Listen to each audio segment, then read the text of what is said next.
Mikaela Sesler. I'm a 2021 Pacifica graduate.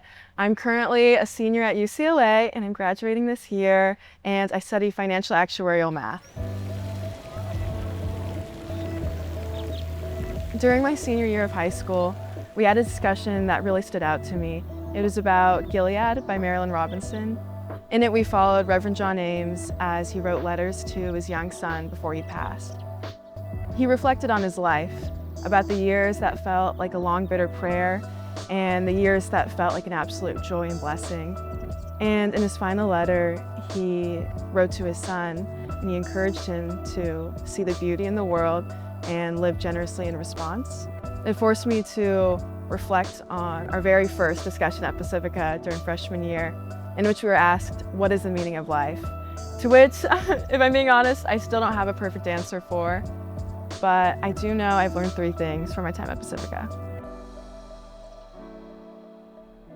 The first lesson I learned is that it's good to do hard things. In a Socratic seminar we had with Reverend Butler, we talked about friendship. At the time, my classmates and I would define a friend as someone we liked, someone that we thought was agreeable, someone we enjoyed being around.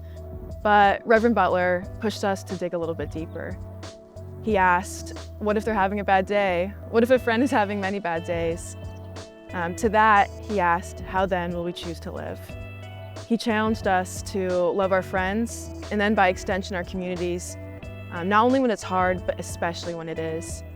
Through this, I learned that living well is a choice, and it's often difficult.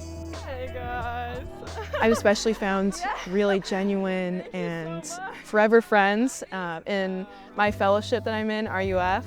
But I've also found lovely friends in the most unexpected of places.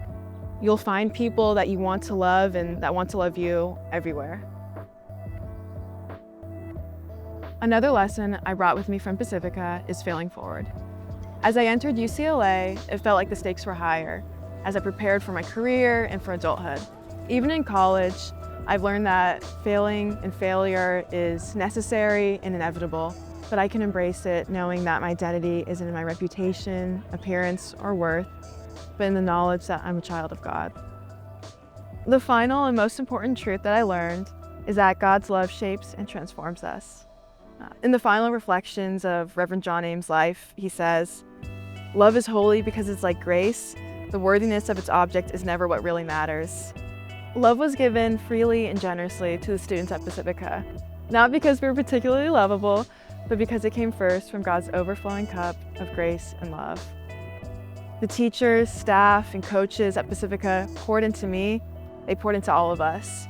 It wasn't glamorous, but it was deliberate and intentional. At Pacifica, I had what I needed. I was fully known and truly loved.